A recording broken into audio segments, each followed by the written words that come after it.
বলছিলেন যে কোচবিহারের রাজা ছিলেন হিন্দু, তার প্রধান সেনাপতি ছিল মুসলমান।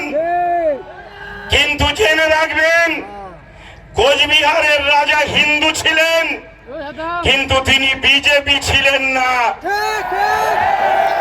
তাই হিন্দু আর মুসলমান একসাথে থাকতে কোনো সমস্যা তৈরি হয়নি। রাজারা হিন্দু ছিলেন, কিন্তু তারা মুসলিম প্রজাদের সঙ্গে বিজেপির মতো অনৈতিক ব্যবহার করেননি। তারা যথাযথভাবে প্রজার প্রতি যে দায়িত্ব এবং কর্তব্য তা পালন করেছিলেন। ভাই আমার, আজকে আমাদের হিন্দু ভাইরা নাই আন্দোলনের বিরোধী, নাই হিন্দু ভাইদের বিরুদ্ধে। আমাদের এই আন্দোলন কেবলমাত্র বিজেপির বিরুদ্ধে, বিজেপির যে সাম্প্রদায়িক নীতি তার বিরুদ্ধে আমাদের আন্দোলন।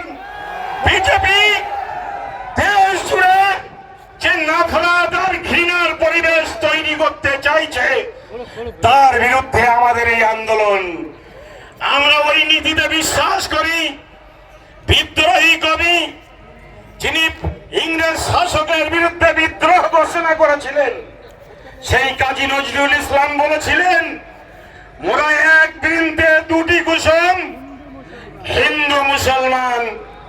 ফলে আজকে কোচবিহারে, আজকে নতুন নয়, স্বাধীনতার আগে থেকে এই কোচবিহারে যেমন হিন্দু ভাইরা আছেন, তেমন মুসলমান ভাইরা আছেন। আমরা একই বাজারে গিয়ে বাজার করি। হিন্দু ভাই মুসলমান দোকানে মাল কেনেন, আর মুসলমান ভাইয়ের দোকানে হিন্দু ভাইও মাল কেনেন। কখনো সমস্যা তৈরি হয় না। এ নিয়ে কারো গা জ্বালা করে না। আজকে গা জ্বালা করছে বিজেপির, গা জ্বালা করছে অপদার্থ শুভেন্দু অধিকারীদের।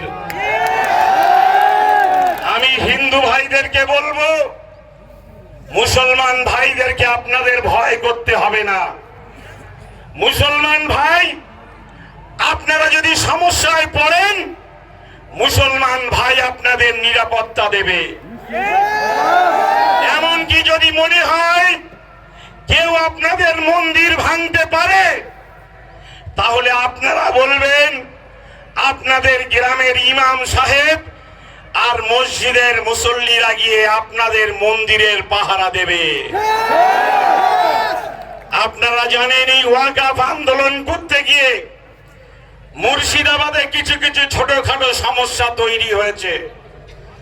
কিছু গদি মিডিয়া বলা হয়, যে মিডিয়াগুলোকে বিজেপিরা পয়সা দেয়, আর মিডিয়ার সাংবাদিকগুলো তাদের নীতি আদর্শ ভুলে গিয়ে তারা স্টুডিওতে বসে বসে ঘেউ ঘেউ করে।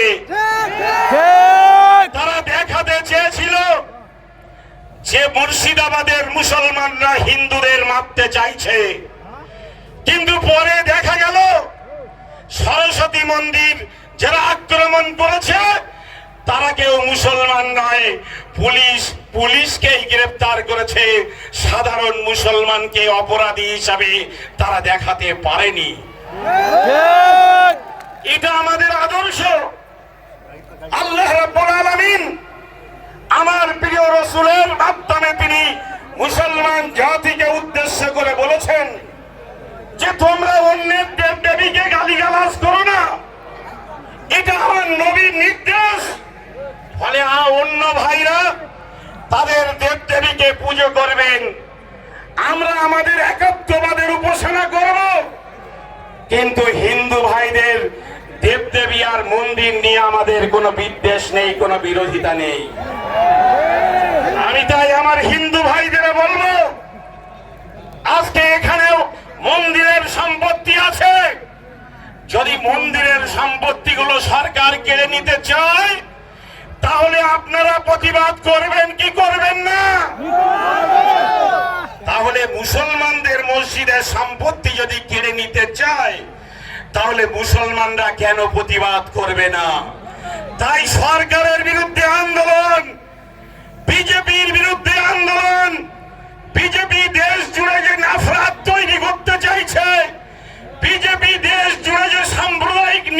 তৈরি করতে চাইছে, সেই নীতির বিরুদ্ধে আজকের আমাদের লড়াই আর সংগ্রাম। আমি আপনাদেরকে অনুরোধ করব, ভাই আমার, অল ইন্ডিয়া মুসলিম পার্সোনাল ল বোর্ড 22শে এপ্রিল থেকে 7ই জুলাই পর্যন্ত দেশ জুড়ে শান্তিপূর্ণ আন্দোলনের ঘোষণা দিয়েছেন। কিন্তু আমরা জানি যে এই দেশে যাদের কাছে উন্নয়নের এজেন্ডা নেই, যাদের কাছে বিকাশ বলতে কিছু নেই, যারা বেকারদের 2 কোটি করে চাকরি দিতে পারে না, যারা বিদেশ থেকে কালো টাকা ফেরাতে পারে না, বরং এই দেশ থেকে এদের সহযোগিতায় ভারতবর্ষের কালো টাকা বিদেশে চলে যায়, তাদের কাছে একটাই এজেন্ডা, যদি নরেন্দ্র মোদীকে প্রধানমন্ত্রী থাকতে হয়, যদি বিজেপিকে দিল্লির মসনদে রাখতে হয়, তাহলে হিন্দু আর মুসলমানের মধ্যে লড়াই লাগাতে হবে, অন্য কিছু দিয়ে ক্ষমতায় থাকা যাবে না। তাই জেনে রাখবেন, এই দেশ থেকে মুসলমানরা ইংরেজদের বিতাড়িত করেছিল। অটল বিহারী বাজপেয়ী তিনি আমাদের দেশের প্রধানমন্ত্রী হয়েছিলেন, কিন্তু তার স্বাধীনতা আন্দোলনের ইতিহাস খুলে দেখুন, তিনিও ইংরেজদের কাছে মুচলেখা লিখে দিয়েছিলেন যে আমি স্বাধীনতা আন্দোলনে অংশ নেব না। তার নাম বিজেপি নেতা অটল বিহারী বাজপেয়ী। আজকে নরেন্দ্র মোদী প্রধানমন্ত্রী, যিনি যে সাভারকরকে বীর বলেন, যার নামে বীর সাভারকর বলা হয়, সেই সাভারকরও কিন্তু ইংরেজদের কাছে মুচলেখা লিখে দিয়েছিলেন যে আমাকে ছেড়ে দেওয়া হোক, আমি কখনো ইংরেজ বিরোধী আন্দোলনে অংশ নেব না। প্রমাণ করতে পারবেন, এই ভারতবর্ষে একজন মাওলানা সাহেব, তিনি ইংরেজ শাসনকে সমর্থন করেছিলেন, ইংরেজদের পক্ষে মুচলেখা লিখে দিয়েছিলেন, এমন একটা প্রমাণ করতে পারবেন না। মাওলানা আবুল কালাম আজাদ সারা জীবন তিনি ইংরেজদের বিরুদ্ধে লড়াই করেছেন। মাওলানা ফজলে হক খয়রাবাদী, তাকে তুলে নিয়ে যাওয়া হয়েছিল আন্দামান জেলে। ইংরেজ পুলিশরা তাকে অনুরোধ করেছিলেন, মাওলানা সাহেব আপনি শুধু একবার লিখে দিন যে আপনাকে যদি ছেড়ে দেওয়া হয় আপনি ব্রিটিশের বিরুদ্ধে আন্দোলন করবেন না, ইংরেজদের বিরুদ্ধে আন্দোলন করবেন না, লিখে দিলে আপনাকে আন্দামান জেল থেকে ছেড়ে দেওয়া হবে। মাওলানা ফজলে হক খয়রাবাদী বলেছিলেন আমি মৃত্যুবরণ করব, ইংরেজরা আমাকে ফাঁসি দিক, আমি ফাঁসির দড়ি হাসি মুখে গলায় বেঁধে নেব, কিন্তু আমি ভারতবর্ষের স্বাধীনতার সঙ্গে আপোষ করব না। ভারতবর্ষের স্বাধীনতা, এটি হচ্ছে আলেমদের অবদান।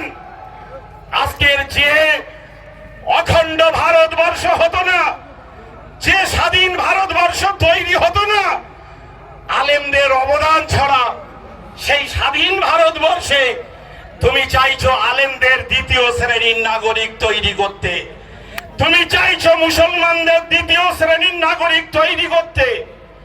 আমি अमित शाह की जिज्ञासा करते चाই, तुम तो बोले थे महाराष्ट्र में कि तुम जितना विरोध करना है करो, हम लोग वाकफ बिल पास कराएंगे। आज के वाकफ बिल पास करिয়েছো, देश जुड़े यदि मुसलमानरा একই দিনে ভারতবর্ষের বিভিন্ন বড় বড় শহরে নেমে পড়ে, সেই ঠেলা অমিত শাহ তুমি সামলাতে পারবে? পারবে অমিত শাহ ঠেলা সামলাতে?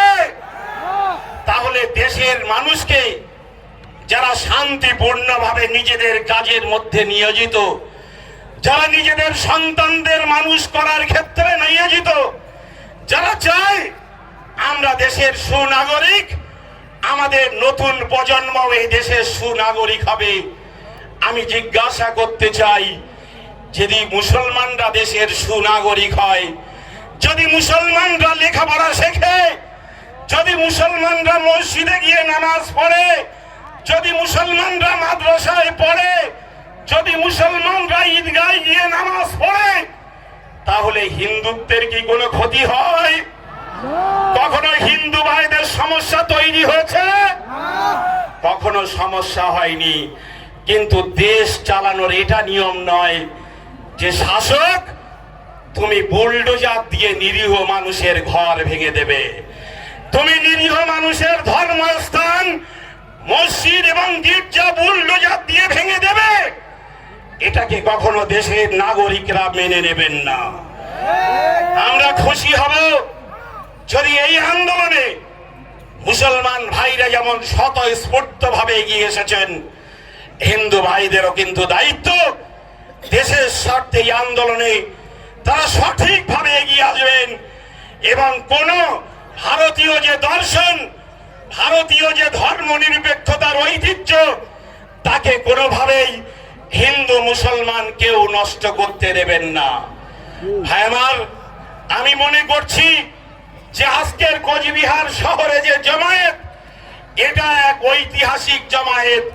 আপনারা একমত? এই যে ওই কোচবিহার শহরের জামায়াত, এটা ঐতিহাসিক জামায়াত, আপনারা সহমত? এটা আজকে এক ঐতিহাসিক জামায়াত। কিন্তু জেনে রাখবেন, এখানে যে মানুষগুলো এসেছেন তার এর ডবল মানুষ কোচবিহারের বিভিন্ন শহরে ঘুরে তারা মিছিল করছেন। জ্যাম হওয়ার কারণে তারা এই পর্যন্ত পৌঁছাতে পারেনি। কিন্তু আমি বলেছি, এই যে কোচবিহার শহরে যে মিনি ব্রিগেড, এটা কিন্তু হচ্ছে কোয়ার্টার ফাইনাল। এটা তো ফাইনাল লড়াই নয়, এটা কোয়ার্টার ফাইনাল লড়াই। আগামী 26শে এপ্রিল কলকাতার ব্রিগেডে যে অল ইন্ডিয়া মুসলিম পার্সোনাল ল বোর্ড যে আন্দোলনের ডাক দিয়েছে, সেটি হবে সেমিফাইনাল আন্দোলন। আর অল ইন্ডিয়া মুসলিম পার্সোনাল ল বোর্ড যেদিন দিল্লিতে সংসদ ভবন ঘেরাবের ডাক দেবেন, সেটা হবে ফাইনাল আন্দোলন, ফাইনাল লড়াই। ভাই আমার, অনেক লড়াই করতে হবে। এই লড়াই 1 বছর ধরে করতে হতে পারে, এ লড়াই 1 দশক ধরে করতে হতে পারে। আমাদের পূর্বপুরুষরা ইংরেজদের গোলামির বিরুদ্ধে 200 বছর ধরে তারা লড়াই করেছেন। ফলে আপনারা লড়াইয়ের জন্য প্রস্তুত আছেন? আল্লাহকে সাক্ষী রাখছেন?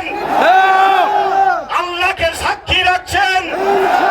কিয়ামতের ময়দানে যদি এই কোচবিহারের ছবি দেখানো হয়, সেখানে আপনার তোলা হাতটা দেখতে পাবেন তো? যে যেখানে আছেন হাত তুলে রাখুন। নারায়ে তাকবীর, নারায়ে তাকবীর। নিশ্চয়ই মহান আল্লাহ রাব্বুল আলামিন আমাদের এই আন্দোলনকে কবুল করবেন।